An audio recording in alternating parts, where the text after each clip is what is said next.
Thank you for joining XR India's first AR/VR focused podcast. And today, I'm delighted and honored to have with me Mr. Ildar Rakhmatulin, who's an hardware and software engineer with a keen interest in neurointerfaces, biodata processing, and machine learning algorithms for EEG classification.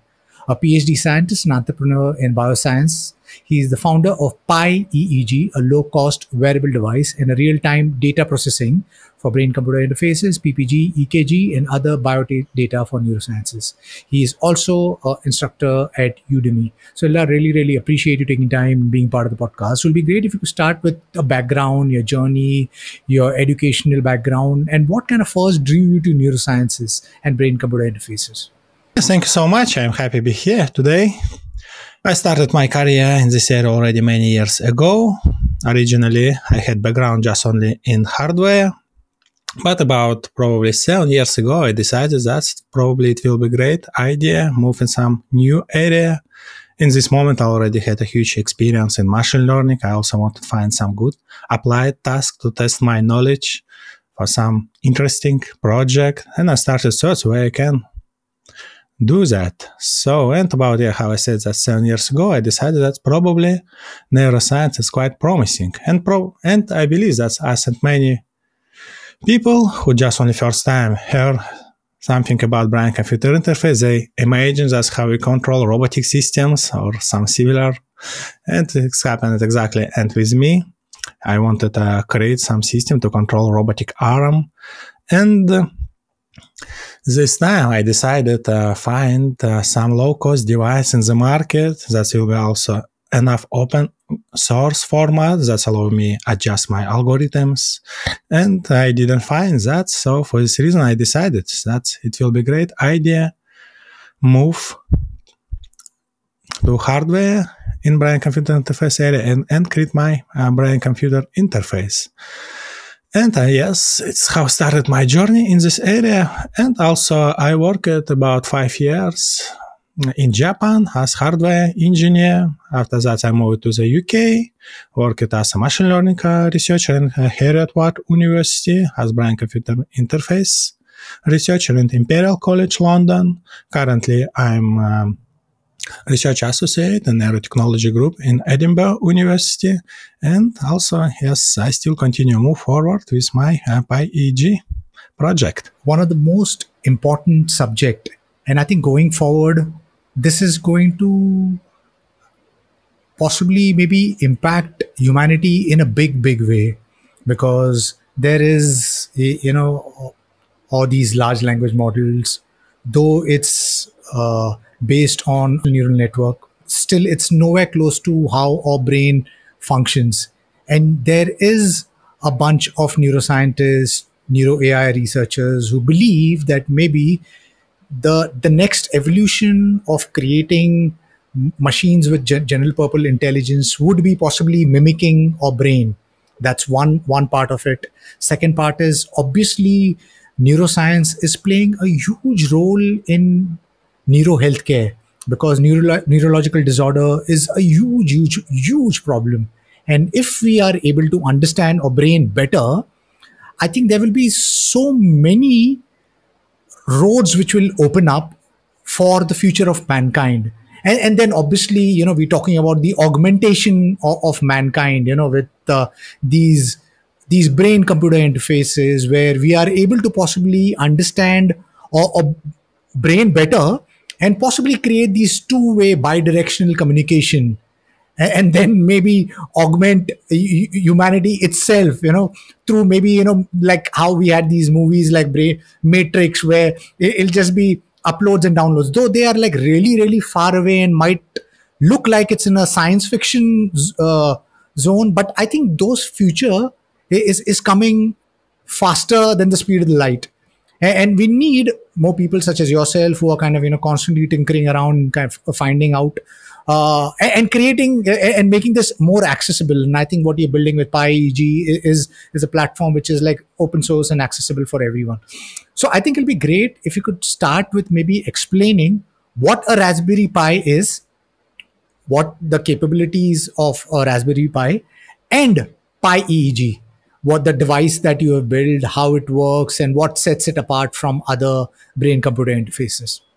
Yeah, of course, I agree with your vision. So, in the current moment, we have a great opportunity to move a neuroscience area forward, especially for this reason, and wasn't created a PiEEG device.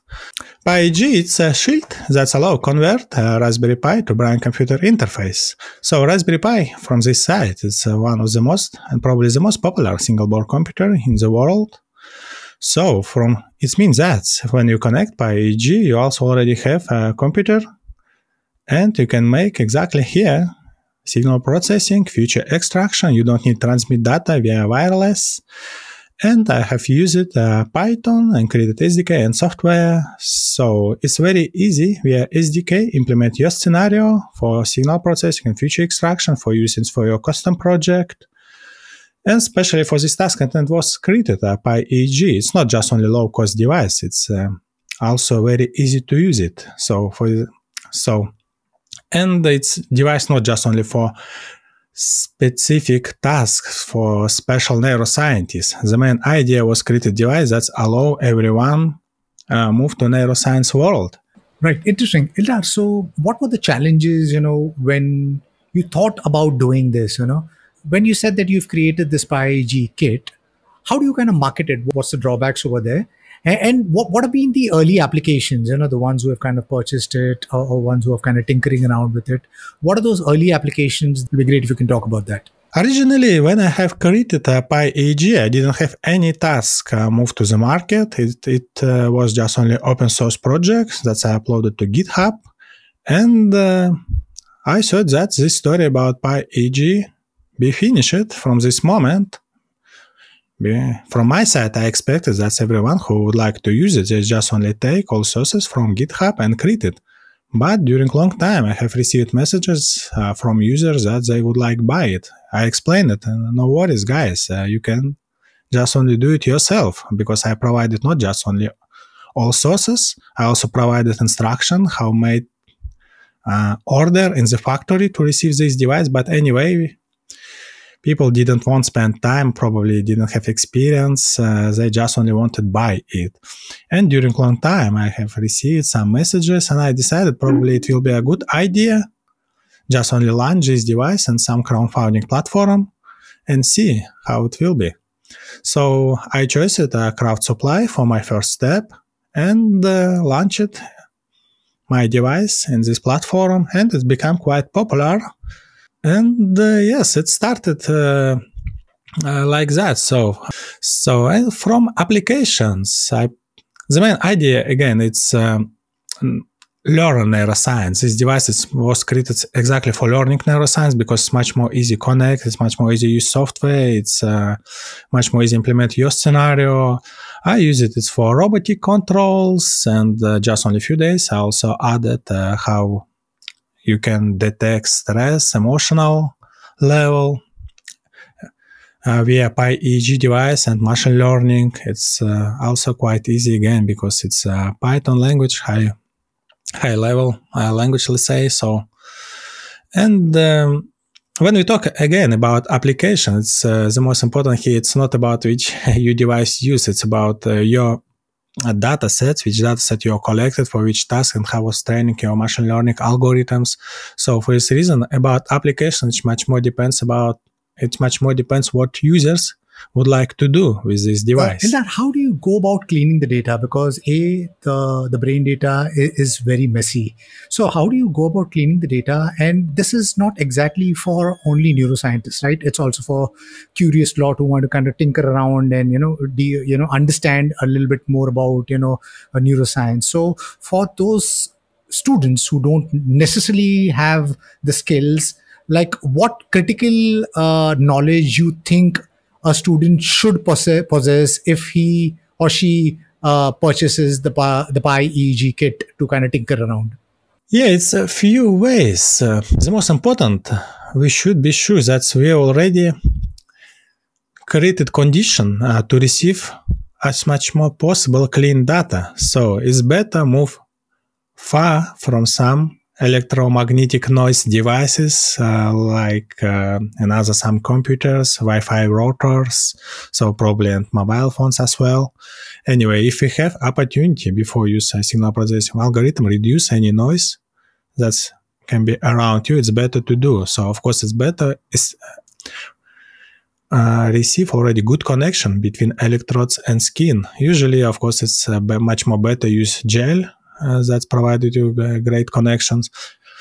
And especially because, it's much more complicated to remove noise, not from, let's say, as artifacts, for example, moving or chewing, or electromagnetic noise, almost impossible solve problem if artifacts during if EEG data was received during some electrodes has some movement in this moment, because it's just only already totally messy. Use more channels, let's say, so 8, 16, 32, because quite popular method to remove artifacts. It's an independent component analyze, because it's when we have some artifacts in EEG data, it means that these artifacts have located in all channels with different types of impact. But anyway, so if you had some chewing movement, you can see some feedback, let's say some noise or some of these types of artifacts in EEG data. And exactly for this case, it's better use more amount of channels, because with independent component analyze, we can detect these artifacts in all channels, find necessary components, and remove it from EEG data, and finally you already receive much more clean data. But how I said, there's different types of technique for removing artifacts, and especially just only for this area I have created course. It's practical special course in Python.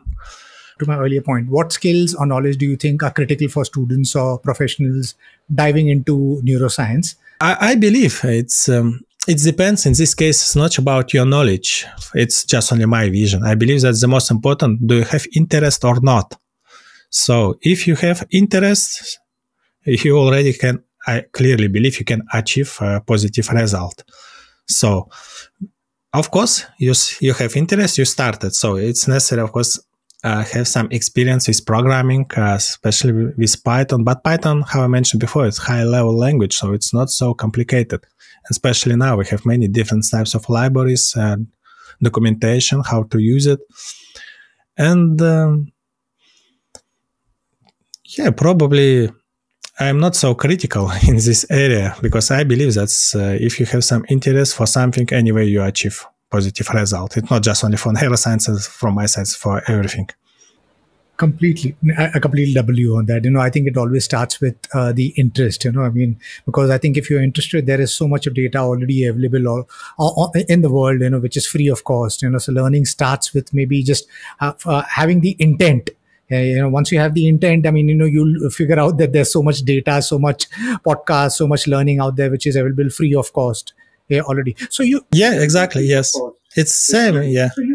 I just only would like to add that sometimes I received some messages from students, PhD students, and in which area necessary move forward because they have some experience. And I always ask them, you better ask yourself which area is much more interesting for you.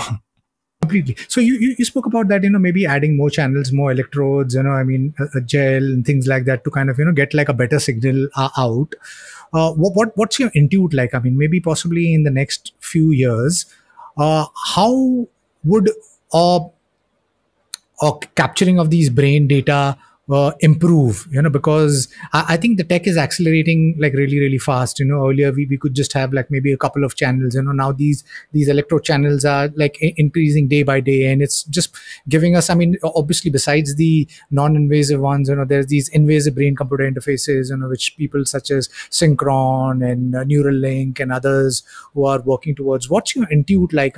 Possibly do you think maybe in like a 10, 15, 20, 30 years, maybe you think we'll be able to, any point of time, maybe in the near future, we'll be able to kind of possibly understand the structural and functional capabilities or data of the entire brain? Yes, of course. But here in the first, I just only would like say that we have invasive and non-invasive technology, especially because companies that you mentioned, it's invasive technology. So from my side, I just would like cover non-invasive, and I believe that it's much more prospect area.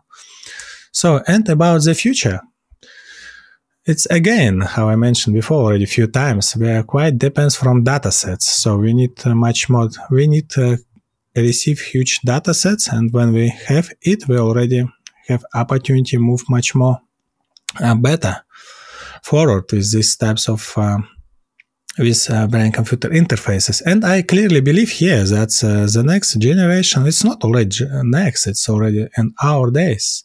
It will be brain-computer interfaces that will be integrated in our wearable devices. Currently, it's the most parts of our brain-computer interfaces available in the market is specific devices that only can be used for as brain-computer interfaces. But as example, in my another one startup, I move with headphones, where brain-computer interface integrated in headphones. So it means that you can use headphones just only for listening music, but in exactly the same moment, you have already access to your brain wave. So some technology like that already can much more easy implement for our usual life. When it can be done, we already receive opportunity to collect much more huge data sets. Because, it's when I'm talking about data sets so much, because if we will watch just only open scholars and see some scientific papers, you can find I don't know, probably hundreds of different types of application for EEG. It's for mental and for health and for different types of disease. But as usually, everything what was done in laboratory. It's few reasons. It's not just only because we need clean signals. And the main problem is that it's EEG. It's not stationary signal. It's not universal. So it means that if we training some algorithms for some control groups, usually it's work with control groups, quite good, and we can make some scientific paper, but it's quite complicated to make some universal device that will work for everyone. And exactly from this moment, I believe that if we have some headphones, general headphones, just only as for listening music and collected data sets, we can collect already data sets from not only from control group, but from huge area. Right. So I think it's very, very interesting, through these headphones and possibly other wearable devices. Our podcast largely it's about virtual reality, and in virtual reality, I think though I think the entire attention right now has gone to artificial intelligence, and the whole metaverse spatial computing conversation has gone like really, really down. But then there have been companies who have been integrating brain-computer interfaces through their virtual reality headset. One such company is OpenBCI with their project Gallia. Then there is Varios, and there's many others who kind of integrating virtual reality with brain-computer interfaces. I'd seen a post where you had kind of made a post on LinkedIn about possibly like partnering with other companies, and especially in the space of virtual reality. What are those use cases that you see, or is there any interesting partnerships that's happened that you can talk about in the space of virtual reality with brain-computer interfaces? Yeah, indeed. Actually, it's happened. Yes, I have found one company with virtual reality headset because it's my original plan was integrated one of my brain-computer interfaces inside a virtual reality. I have a few ideas how it can be about applications which can be implemented. And yes, I found one company, and already I have received a virtual reality headset and working to integrate one of my devices. It's Iron BCI device that's was created a few years ago. It's very small wearable devices. And yes, it's virtual reality. It's amazing area. Of course, it's great prospect, and market show it as. From my point of view, I would like move forward to virtual reality with two directions. The first is for research, because it's also a huge market. Make data set collection in virtual reality, especially it can help with labeling, how I mentioned before. You can simulate some stress or emotional or another types of condition in virtual reality much more easy than do it in real life or collection data sets. So, and another one application for me, it's gaming. Use opportunity of brain-computer interface in gaming area. That's provide some additional skills for avatars, for users during gaming applications. Right. Yeah. Interesting. I think, in the next possibly this coming decade, I think we'll have these virtual reality headsets, possibly maybe as light as this, and maybe there could be non-invasive BCIs, through which you could, maybe control the game, because there are already, these proof of concepts which was being shown where you can control the games, just via your thoughts. So yes, I think it's an interesting space that we are getting into. Are there any recent developments in neuroscience or BCIs which has caught your attention, which is particularly, maybe very interesting or groundbreaking? Oh, yes, of course. It's currently it's many company move in these directions. But I would like to say that the most of company cover quite similar task as stress control, emotional control, meditation control. It's I would like to say we still don't have some devices that you can buy in Amazon on some another marketplace, and that you can use for some much more applied tasks. So because generally it's much more easy, because generally the most parts of devices, how I said, that just only for stress, emotional control. Of course, design and cost, it's better and better from all company. But it's something that should be. When the most promising, of course, news coming not from non-invasive, they come from invasive technology. When somebody can control a robotic system, can print, but same situation, because this news also were published already in scientific paper, probably already in 10 years ago. So I just only hope, since we have a great progress in machine learning, we will see that something that surprises all of us in the near future. But I can say that I have seen something absolutely new from fundamental science, fundamental point of view, let's say, that surprised me. Right. Yeah. So I think, teleoperation, controlling of robots, I think it's going to be like a huge industry over there, which is, I think, just about opening up. There are these, like, obviously it's been militarized also, not necessarily through brain computer interfaces, but these teleoperated drones and things like that. But I think more and more, once these technologies starts converging with brain computer interface, with AI, with virtual reality, then I think we will start seeing more and more applications. Do you kind of think about the ethical implications of this, because even with simple tech such as mobiles and things like that, there are a lot of issues, because these companies capture our data, they manipulate our data, they hoard our data and things like that. And this is not like this is just maybe just your clicks and things like that, but with these brain and computer interfaces, maybe once the technology like really matures and you are able to compare like really capture a certain brain region or and things like that, then we are kind of like peering into an individual's mind, what he or she is thinking. Does that kind of like bother you? Or do you think that's possible, that in the next few years maybe you'll be able to have these brain computer interfaces through which you'll be able to kind of peer into a human's brain, a thought, control his dreams and things like that? Oh, it will be quite complicated, yeah, because it's before implemented in real life in some devices that can be used for everyone. It should be done as from fundamental science, let's say from fundamental point of view. So, but currently I'm not sure that in the next few years we'll have so strong technology from brain-computer interfaces.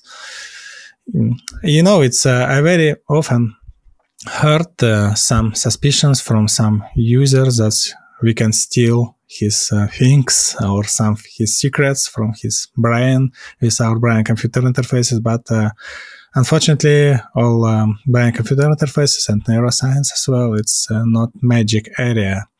how you said, it's quite messy data, and in the current moment, neuroscience is much more busy with some applied task, much more, let's say.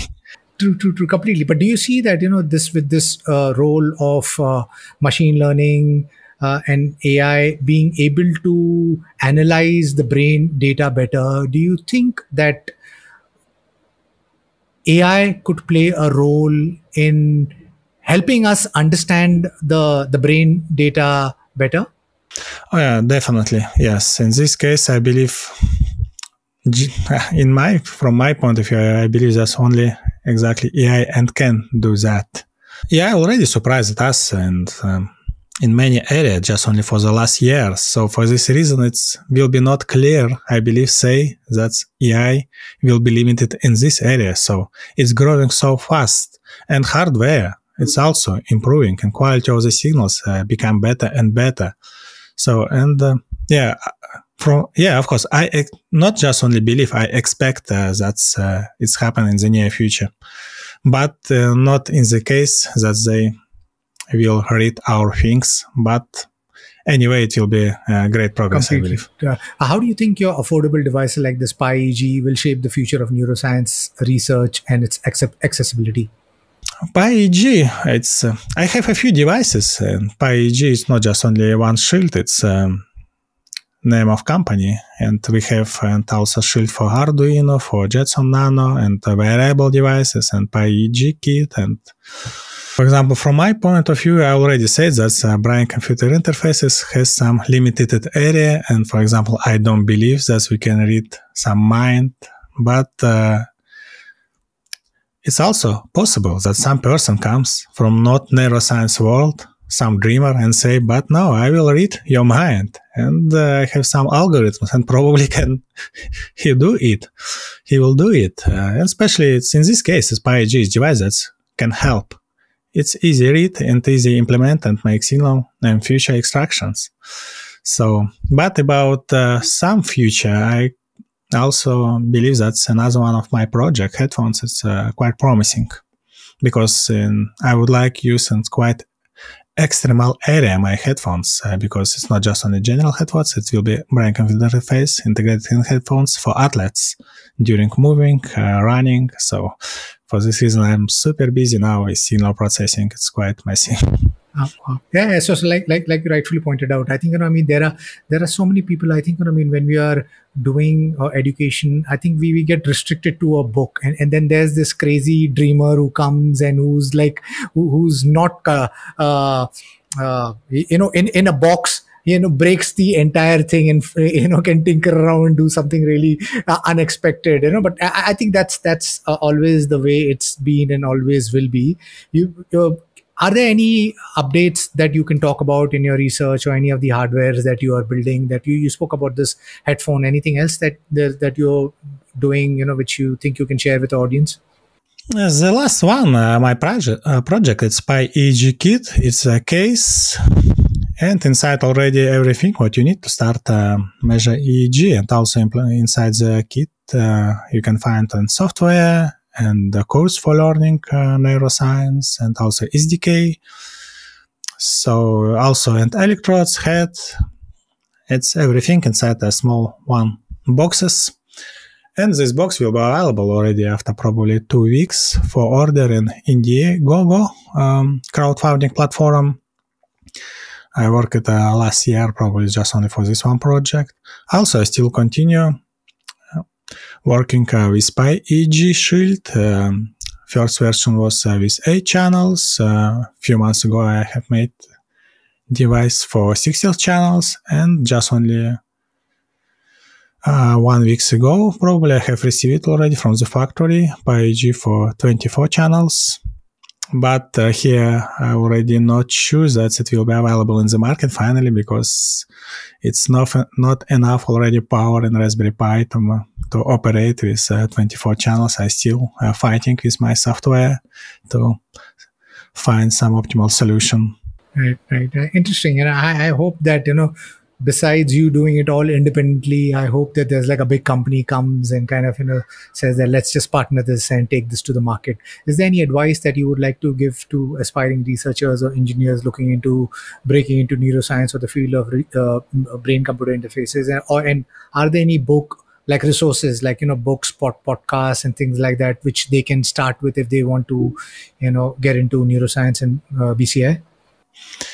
Yeah, probably I can say that I can recommend. I just only can share my vision. It's better, again, just only do. Because, it's neuroscience is so huge area. You can spend it depends about you, of course, but you can spend 1 year, probably few years of a long time just only to cover all area, just only for preparation task. But I believe that if you have some idea, it doesn't matter. You have knowledge or not, just only move forward. Step forward. You have some problem, just only learn how to solve this problem. It's not necessarily cover all neuroscience to implement your project. Just only move step by step. It's from my side, it's much more. It's much more faster way. And usually, it's also it's a general problem. When you have some passion, you can work very fast. You can spend your time, but it's quite complicated. Save your passion for a long time. And if you have really some dream, some good idea, it's better spend your passion, spend your time just only for implementation. Because if you start learning for a long time, for 1 year, few years, it's very often that's happened with many person around me. Finally, they already lost interest for his idea because they spent just only 1 year for learning and it's already too late. So it's better. From my, again, it's not a recommendation, but for me, it's better if you would like to learn something, it's better learn in practice than just only in book in the course. So true. Ildar, my last question to you.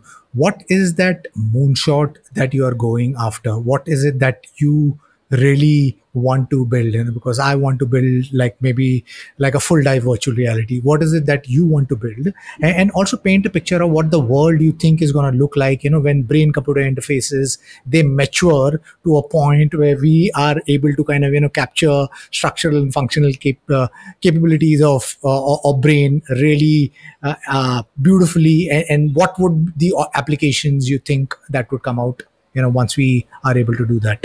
Currently, I continue move with my applied project. It's virtual reality, it's PiEEG devices, PiEEG Kit for learning. Also, I'm busy with course in Udemy for playing games via P300 and PiEEG device. And quite promising for me area. It's my headphones for athletes for detect fatigue. And I believe that's, it's a brain, the most powerful organ in our body with that has indicators for everything, what's happening with us. So I expect that's very soon already. And also what I'm doing in my startup is headphones.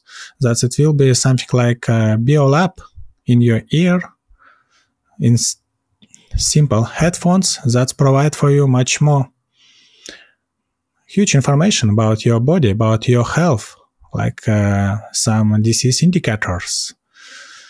It's just only from your brain. I hope we will have opportunity already predict not just only fatigue or stress level, we will have opportunity to predict much more serious disease and avoid it. Right. Ildar, thank you so much for taking time and being part of the podcast. Wish you the very best for everything that you're doing in the space of neuroscience, starting from building these open source projects, making neuroscience accessible for everyone. More power to you, and I hope you build these headphones that you're talking about, which are able to capture all the health data.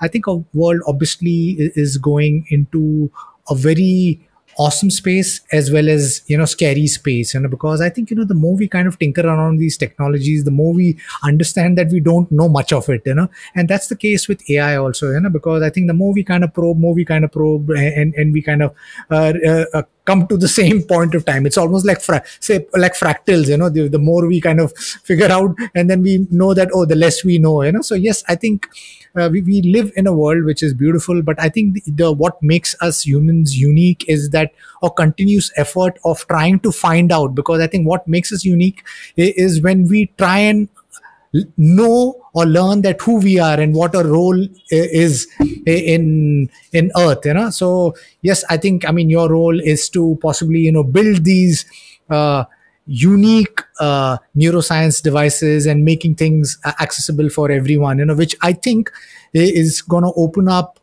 a Pandora's box of sorts, because I think as soon as we kind of understand what a brain is, I think the applications would flood. There would be obviously some really, really great application, but there would also be, I think, bad applications. But I think those things are maybe possibly, I hope that was in our hand, but I don't really know whether that's possible. But really, really appreciate you taking time and being part of the podcast. My listeners, if you like what you see in here, then please press the subscribe button. Until next time, see you guys. Bye-bye. Thank you. Thank you, Ildar. Really appreciate this. Thank you. Thank you so much for your words. Totally agree with your vision. It was a pleasure for me.